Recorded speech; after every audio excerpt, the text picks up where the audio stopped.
Several years passed, and both Sentinel and I grew into relatively well-adjusted adults. Sentinel took the same job as his father, delivering packages all across Manhattan. Not long after, he was headhunted by Mauve Imports Delivery Company. Like his father, he had to fight off a few raiders who tried to steal his cargo. He almost got mugged as a result. Luckily, he was able to fly away before any harm could come to him. He was later reprimanded by his parents for running off on the job. But they also considered the opportunity that Manhattan might present to him. During his time at Mauve, Sentinel learned some of the faster routes in the city and had taken on midnight deliveries.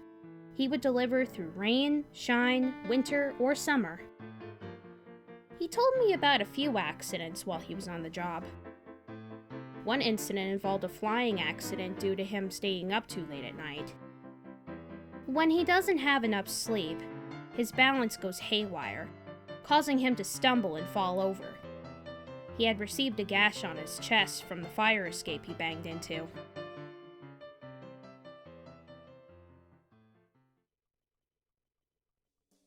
One cold winter night, while on his shift, Sentinel noticed a theater on the street he was walking on. He started to wonder how the theater was during the after hours. He knew he wasn't supposed to be there during that time of night, but he just had to find out if there was anyone in there. Suddenly, he heard a voice coming from one of the windows on the roof of the building.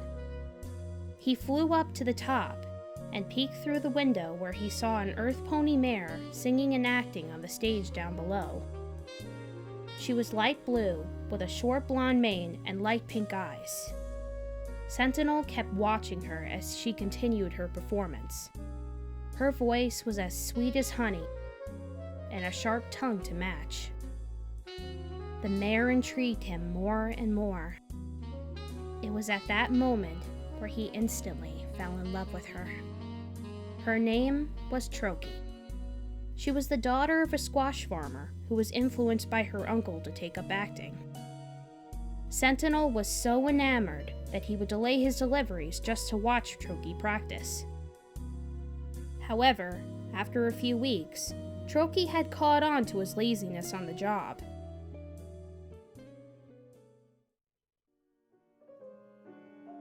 One night, she walked over to the place they would meet outside the theater and looked up at him with a stern look.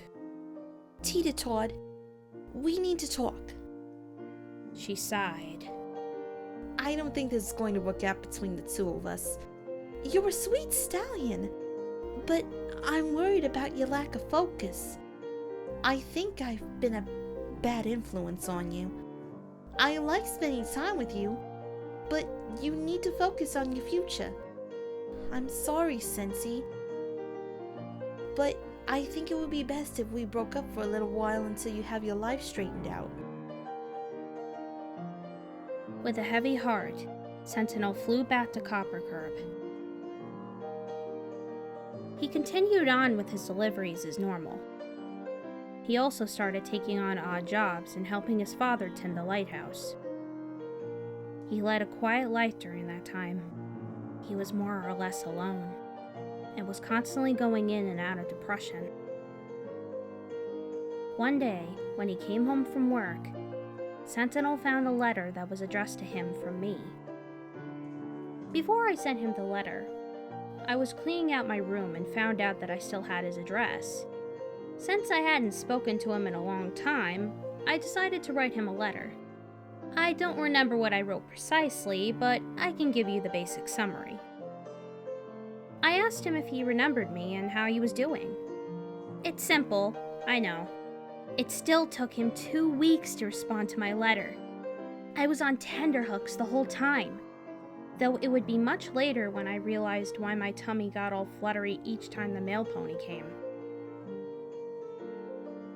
In his reply, Sentinel said that he didn't really remember me, but his parents definitely did. That didn't stop us from sending letters back and forth to each other. At first, the process was slow, but then it started to grow. And over the next few years, we became full-out pen pals.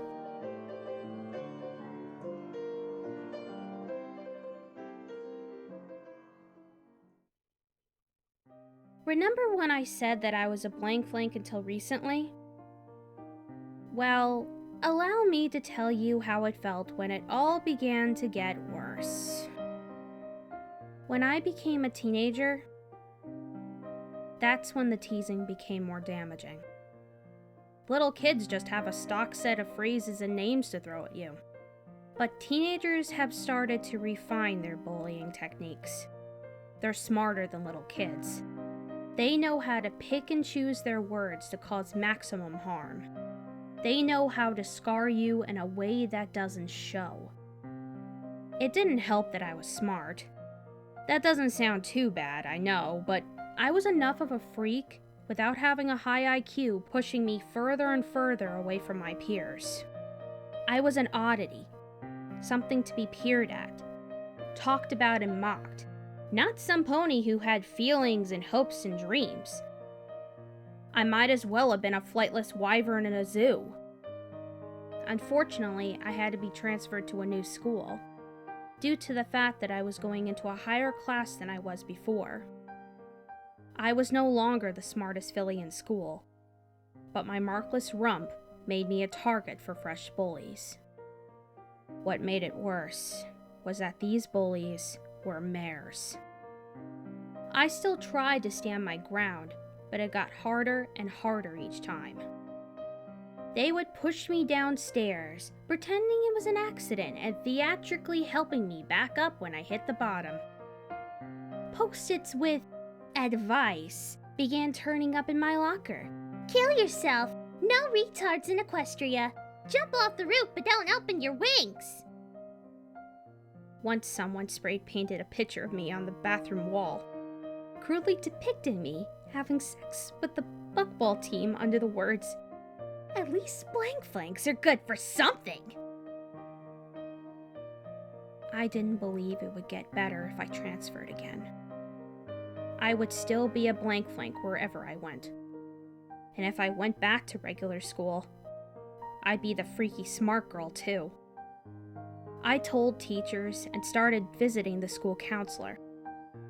But the bullying would only die down for a while. It never truly stopped. The bullies were clever, after all. They weren't easily caught. I remember that time as being the worst of my life. I felt depressed and alone. I went to school alone, ate alone, spent my free time alone, and went home alone, if I was lucky. That was until one day when one pony named Lavender Spark came to my aid.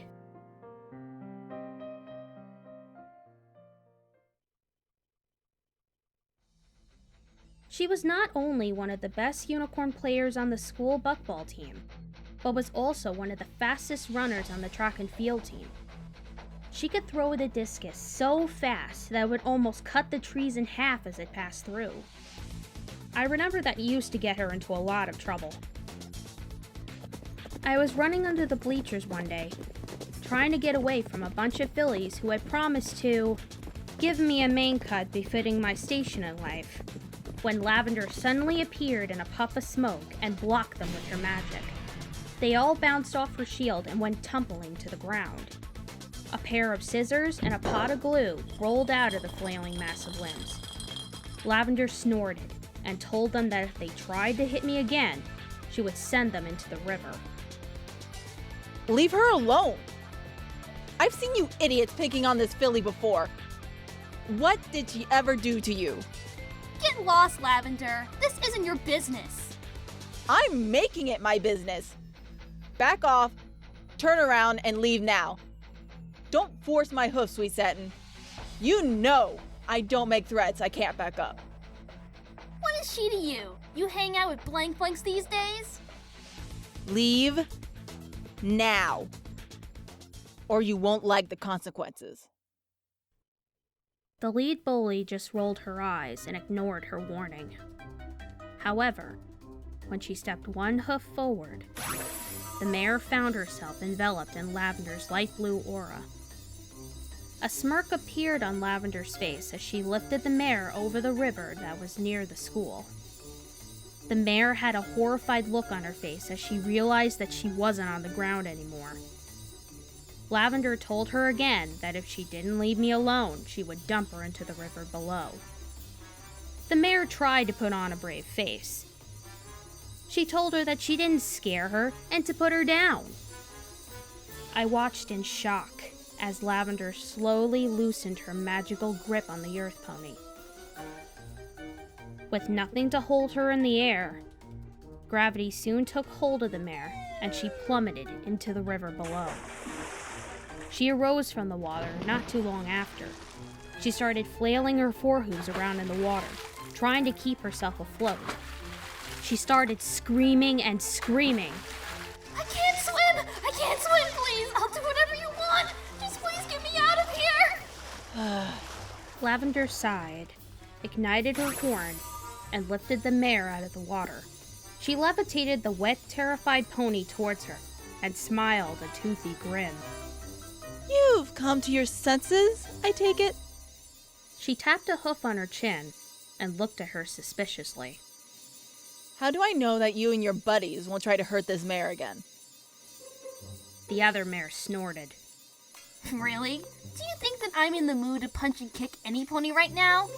I'm cold, I'm wet, and I'm... Coming with me, Interrupted a loud, gruff voice. We turned around to see the principal right behind us, and judging by his deep frown, he was not happy. all of you girls to my office, now. We all followed him without question and awaited our punishments on the uncomfortable chairs in his office. Lavender and the lead bully were both suspended for 2 weeks for their actions. The other bullies were given so much detention that they wouldn't have free time again for the rest of the year. Thankfully for my sake, I told the principal how I was being treated, and he let me go. I caught a glimpse of my file already open on his desk. I guess telling the teachers had done some good after all. I was waiting for Lavender on the day she returned. I saw the bullies clustered at the school gates, but they turned away as soon as they saw us together, and never tried to bother me again. What's this? Lavender asked me when she saw something in my hooves. I, baked a cake for you to say thank you. She smiled broadly. Awesome! Hey, you're chocolate Breeze, aren't you? Caramel, Breeze, I corrected softly. Yeah, I think we have home ec together first period. Want to walk with me? My face could barely contain my smile. Would I ever? Since that day, Lavender and I have been close friends. Even after high school, we still see each other. Now that you know that part of my life, you can probably see how bad it was for me. But that was only the beginning.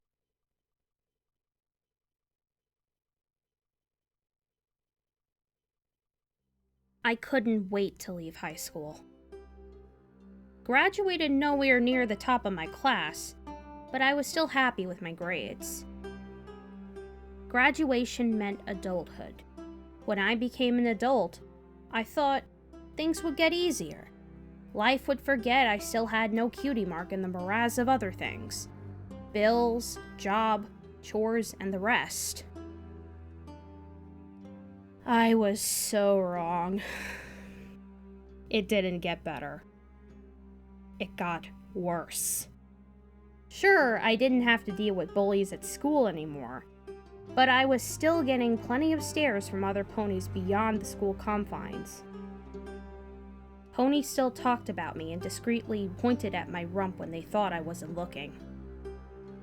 I didn't delude myself into thinking they found me attractive. It got even worse when I tried applying for any jobs. every venue I saw signs for. Each manager would look at me like I was an alien. Having no cutie mark was a big problem for them. They would laugh me out of their establishments each and every time. I tried to argue my case, but they just weren't interested. They wanted someone who was an expert in their field. They wanted someone with a proclivity stamped on their butt. I ended up joining the line to collect income support and living in a hostel. In my weaker moments, I actually considered getting a tattoo just so I could find work. Each day was the same. I would get up, make sure nobody had rifled through my things in the night, wait to use the communal bathroom, make myself look presentable, and take to the streets in search of employment. I trekked up and down every boulevard until my hooves were sore, my face hurt from forced smiling, and I was just 3 seconds away from bursting into tears and galloping home to my parents' place. One day, a day like any other, I had gone through the entire ritual and was just about to quit for the evening when I saw a Help Wanted sign on the front door of the Manhattan Library. I looked at my not even remotely bearing a book cutie mark flank, sighed, and shrugged. What's one more rejection?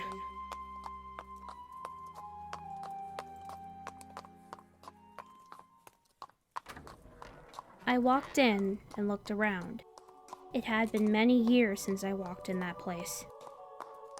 My mother used to bring me here when I was a filly to borrow some books. It was one of my favorite places in the entire world. Books were a big part of my life. They were my escape from reality. Reading had inspired me to try to write stories of my own, though no pen, quill, or typewriter ever graced my flank. I dreamed of becoming an accomplished author someday. I wanted to create the perfect masterpiece, but it was always more of a hassle than simply reading someone else's writing instead. I would come up with an idea and try to find something to write it down on. However, once the paper was in front of me, the idea had vanished. I would sit in front of a typewriter for hours, tapping at the spacebar and wondering where all my inspiration went. As I walked up to the front desk, I saw a Pegasus mare stacking some books on a nearby shelf. On the desk, there was a bell with a handle, with a note next to it that said, "For service, please ring the bell." As I tried to pick it up in my mouth, thoughts of where that bell might have been started flooding my mind. I stopped and looked at the handle in disgust. I looked down at my wings and got an idea. I lifted the bell up with my right wing and began ringing it as much as I could.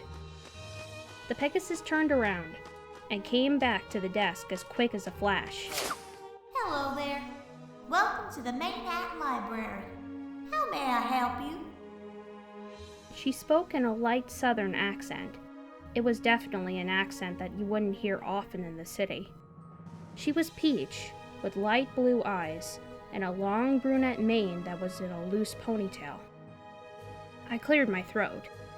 "Hi, my name is Caramel Breeze. I'm here to apply for a job." Pleased to meet you, Caramel. My name is Paige Feather. The librarian said as she shook my hoof vigorously. She walked around the desk and made her way over to me. Come with me, sweetheart. I'll bring you to the back so you can meet with my boss. "Oh, okay," I said as I followed her to the library office. The head librarian was named Inkwell. She was one of the largest unicorns I had ever seen. Now, when I say large, I'm not calling her fat. I mean she was tall. Probably as tall as Princess Celestia herself. She had a stern look on her face as she listened to me talk.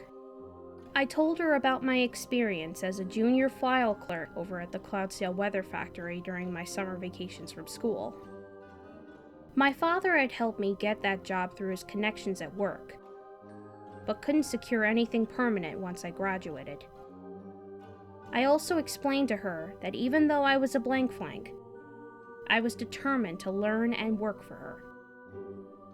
Inkwell lowered her head to meet my gaze.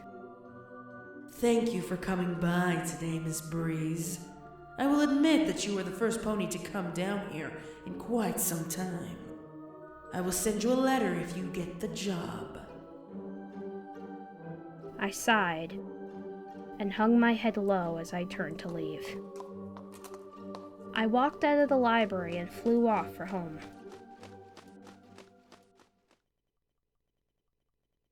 For a few days, I waited to see if a letter would come, but as the 5th day came around, I later gave up and decided to move on.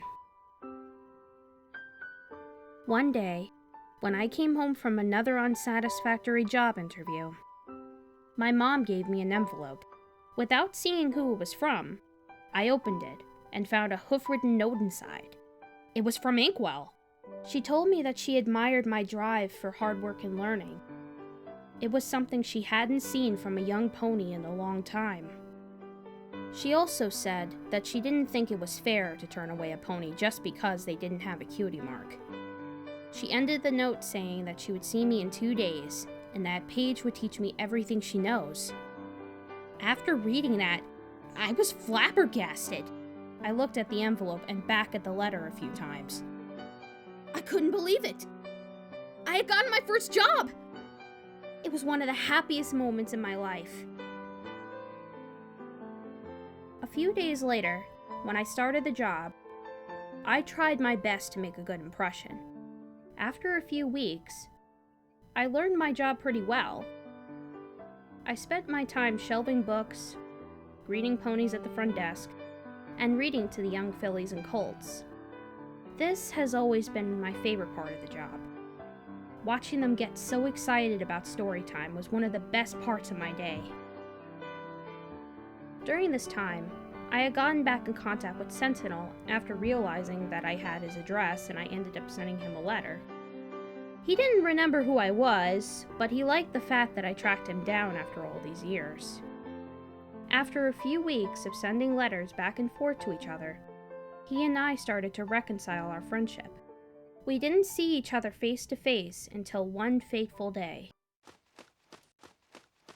One day, I was just shelving books, minding my own business, when all of a sudden, I got knocked over by something.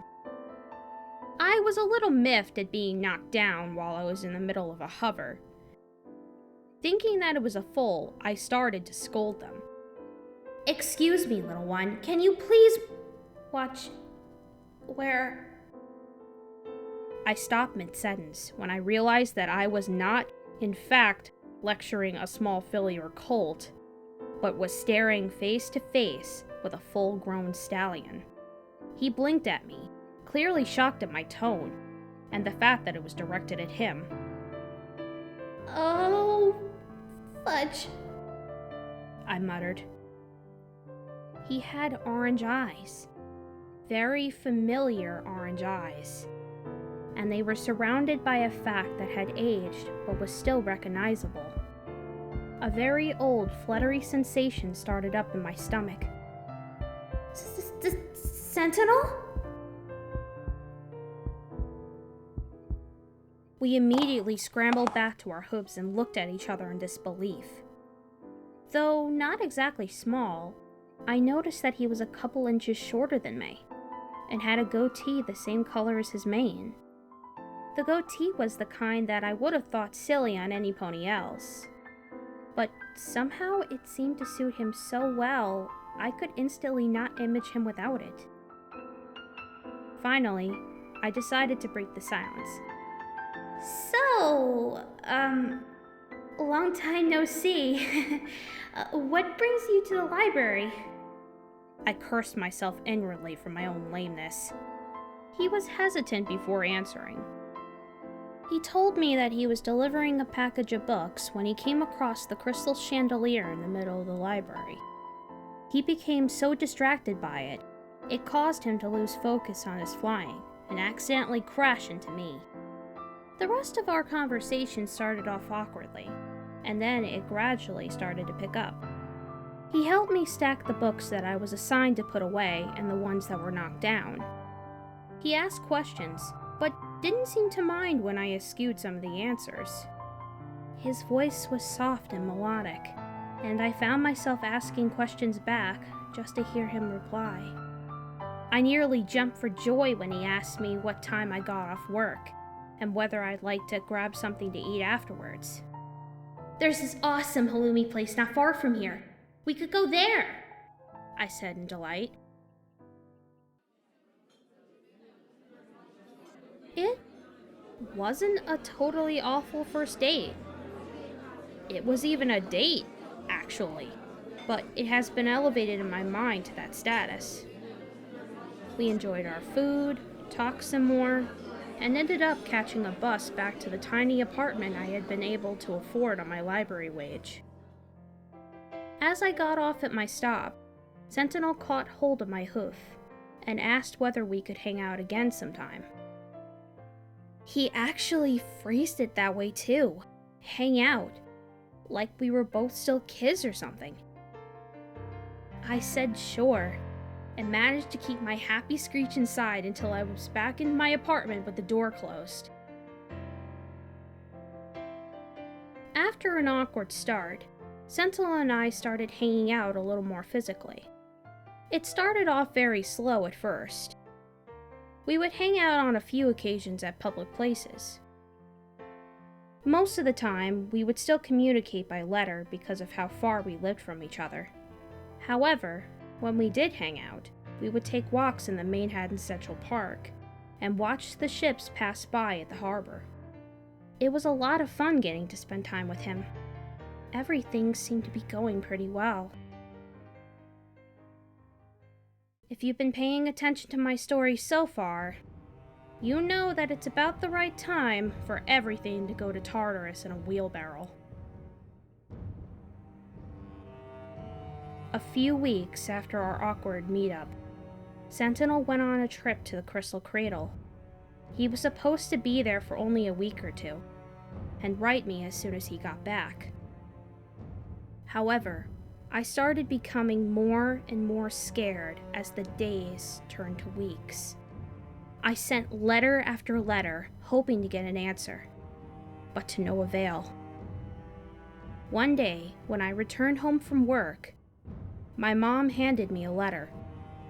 It was a letter from Coppercurb.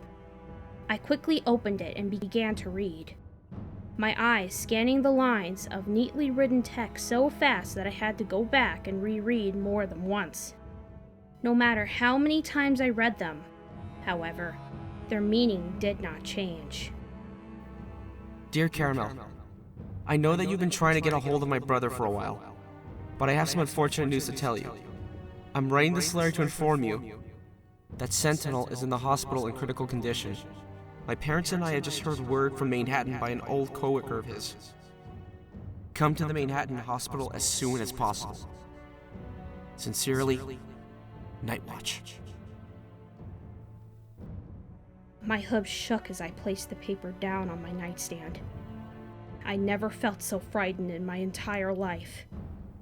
Though my impulse was to open the window and fly off into the night, I was tired, and I knew that would only lead to an accident. I went to bed, but kept tossing and turning, wondering what had happened to him.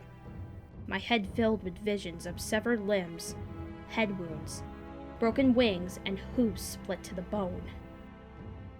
By the time morning finally arrived, I had snatched a few hours of troubled sleep, and had no stomach for the breakfast I forced myself to swallow. I flew to Manhattan as fast as my wings would carry me. I stopped by my parents to ask my mom to call in sick for me. Just make something up, I begged when my mother asked what she would say. You know I'm a bad liar. She protested. Please, it's really important. Apparently, reading that importance in my face, she sighed and agreed to say that I had a migraine. I went off toward the hospital, landed on the doorstep like a dropped bomb, and ran through the door to stop in front of the nurse's desk. Excuse me, I panted. I need to know which room my friend Sentinel is in.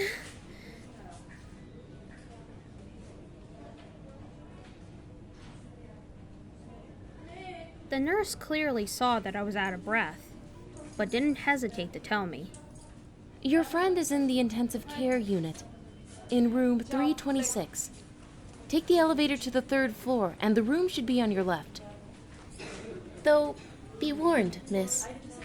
If you ain't family, they won't let you pass the room door. I quickly thanked her and galloped to the nearest elevator. After a few minutes of riding it that felt like hours, the bell went off and the doors opened. I ran out into the hallway and entered the intensive care unit. If any pony saw what was in there when I walked in, they would be scarred for life. This wing of the hospital gave off a depressing vibe that seemed to ooze out of the walls and pool on the floor, sticking to visitors' hooves and making them slow their steps to a heavy trudge. Patients lay in beds, covered in tubes, hoses, and with monitors attached to them. Discordant beeping filled the air like 1,000 broken metronomes. I tried to stay calm as I looked for room 326. Being in this hospital reminded me of the critical accidents my father and my sister had been involved in. My stomach churned at the memories. My father had been on his way to work one morning when he got hit by a delivery cart, pulled by an incautious work pony. He fell to the earth and fractured both wings, his right front foreleg, and his left hind leg. He was so covered in cuts and bruises that they showed right through his dense fur. In the years after, he has always walked with a slight limp, and his left ear has never been able to stand up straight again. My sister, on the other hoof, had wandered aimlessly into the street as a filly. My mother and I tried to stop her, but my sister, thinking it was a game, had run further away, giggling right up, until a taxi cab hit her. She landed with such a thud on the side of the road that I was certain she was dead. Thankfully, she has only broken her right hip, torn tendons in both front knees, and a concussion. My mother didn't stop crying for 3 whole days after that. Both incidents happened years before I went to see Sentinel. Luckily, my sister and my father were able to make it out reasonably okay. However, they had ended up in the intensive care unit, and every trudging step, every whiff of antiseptic, every heart monitor beep was a reminder of the pain, guilt, and worry I had felt both times. Maybe I wouldn't be lucky a 3rd time. Maybe this time, the pony I cared about would not leave this unit alive. I tried to shake away the thoughts, but they stung my brain like a bunch of angry bees. That was one of the main reasons I hated hospitals. These kinds of places may help ponies get better, but there are also ponies that don't make it out of here at all. This place smelled of death then, and it smells of death now. I pray to Celestia that I never have to go here for any medical procedure. At least I hope not. After a long while, I had finally reached room 326. I slowly opened the door and saw Sentinel laying in the hospital bed. Like the other patients I saw, he had tubes and hoses attached to his body. The heart monitor was going at a steady pace. This let me know that he was still alive and breathing. A light blue mare I had never seen before was there, sitting beside Sentinel. She was just as worried and crestfallen as I was. I didn't ask her name. She didn't ask mine. She just gestured me through the door, so I suppose she was family, given what the receptionist had said. We stood there in silence until the doctor finally entered the room. He was a gray unicorn stallion with a black mane and ice blue eyes. Adorned in a white doctor's coat, he carried a clipboard in his blue aura. He closed the door and looked directly at us. He introduced himself as Dr. Blizzard. We all asked him what Sentinel's condition was and if he was going to be okay. The doctor was silent for a few moments. I could tell that he had a pained look on his face before he even said anything. After some prodding, he eventually told us that Sentinel was in a coma. He wasn't sure what the case was, but some locals of the Crystal Crater believed he had fallen from a cliff. He must have hit his head on the way down, Dr. Blizzard posited. Otherwise, he would have flown and saved himself before he hit the bottom. He wasn't sure when Sentinel was going to wake up. The other mare in the room quietly sobbed as she buried her head in her forehooves. I was in a state of shock for quite a while. I just sat there beside Sentinel on the opposite side from the blue mare. After a few minutes of resisting, I began to cry until I fell asleep. When I woke up, I noticed that the room was quiet except for the constant beep of the heart monitor. I wiped away a few crusted dry tears and looked directly at the clock. It was 10 in the morning. It's a good thing I called in sick today, I thought. When I looked around the room, I noticed that the blue mare was still there. She was looking out the window with a somewhat sullen expression. I walked over to her and stood beside her. I thought maybe she was some cousin of Sentinel's, whom I had never met. "Hey there," I said softly. Hey. She replied in a dull, ragged voice. It's, a beautiful day. It was the best I could do. Outside the room was far more preferable to talk about than what was inside. The blue mare sighed, her gaze still transfixed on the view of the city. Yes, it is. Her ears drooped as she turned to look at Sentinel, who was still comatose on the bed behind us. If only Sensi were here to see it. So do I. My own ears drooped. I know it's a little late for introductions at this point, but are you a family member? She finally faced me, giving me an inquisitive look in response. Please forgive me. I was in such a rush to get here that I had forgotten to introduce myself to you earlier. I'm Caramel Breeze. I'm Sentinel's, friend. Her eyes narrowed. Oh, you. He talked about you. She didn't sound pleased about it. He did? Mm-hmm. I'm Choki, his mare friend. My heart dropped into my shoes. Mare friend? She sniffed and added sullenly. Well, ex-mare friend. We broke up a while back. But we still remain friends, though. Close friends. Her head tilted back, and she stared at me through eyes so slitted I wasn't sure she could possibly see at all. Still, he started dating this other mare a few months ago. It does make me wonder why she isn't here. She tossed her head. Can't be too important to her if she isn't willing to bother her flank to come see him when he's so sick. I lowered my gaze, my heart barely stirring out of my shoes and up to my knees. I guess so. Troki and I visited Sentinel every day after we were done from our jobs, and eventually became friends. One evening, Troki had a performance at the theater and couldn't go, so it was me in the room this time. I was about to give up hope when all of a sudden, something amazing happened.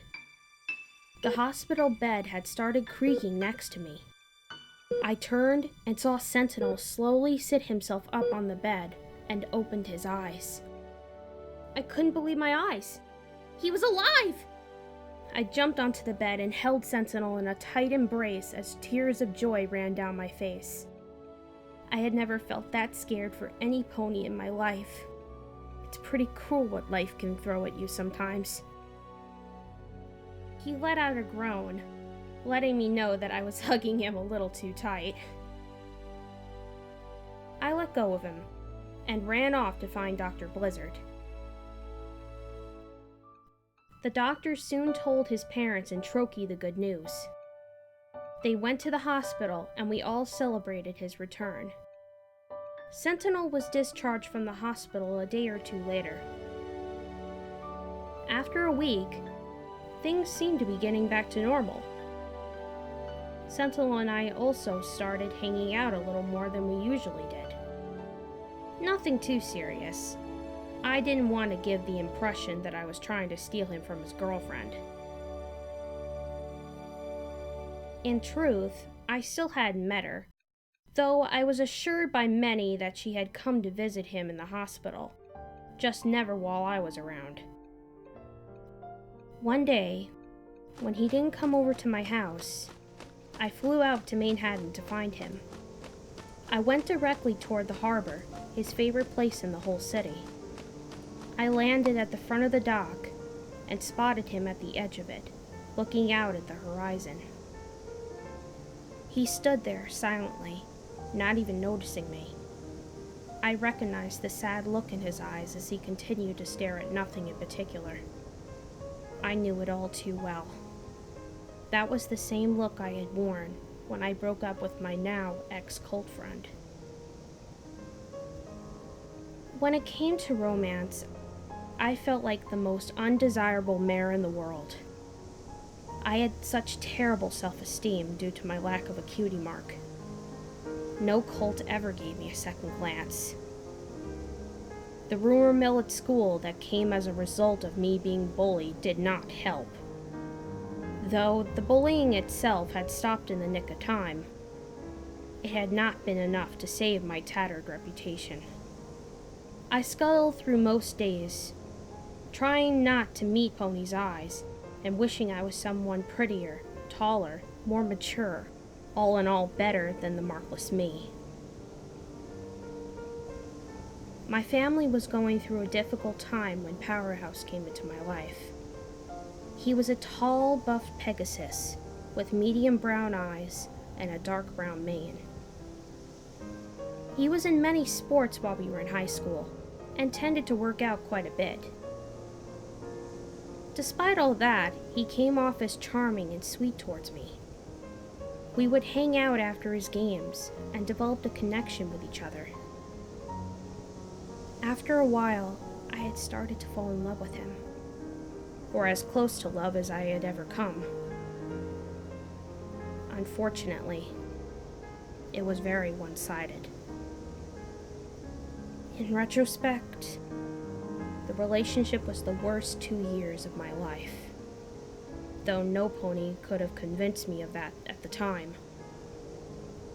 I considered myself lucky to have any pony at all. So what if it wasn't perfect? Neither was I. So what if he hardly ever paid attention to me and always pushed me aside for his activities? So what if he never paid me compliments and I was too shy to ask for them? So what if he sometimes made offhand comments about my appearance that made me spend my meager coins on mane dressers, hoofacurus, and clothes to make him think I was pretty? And so what if he barely noticed any of my efforts? I was still lucky to have a colt friend at all. I was lucky, damn it! That was what I kept telling myself. I think I even believed it most of the time. You're too good for him, Caramel. Lavender would say over and over. No, I'm not. He's out of my league. Just look at him. I can't. He's never here to look at. He's just busy. He should be busy with you. At my stricken expression, she pulled a face. Okay, that sounded way less skeevy in my head. But my point still stands. He's not good enough for you. I'm lucky to have him, Lavender. Are you, Caramel? Are you really? Yes, of course I am. Gradually, however, the vehemence in my voice faded. My protests lost their fever. Lavender still met up with me. She never abandoned me, even when I was at my most ignorant and rude.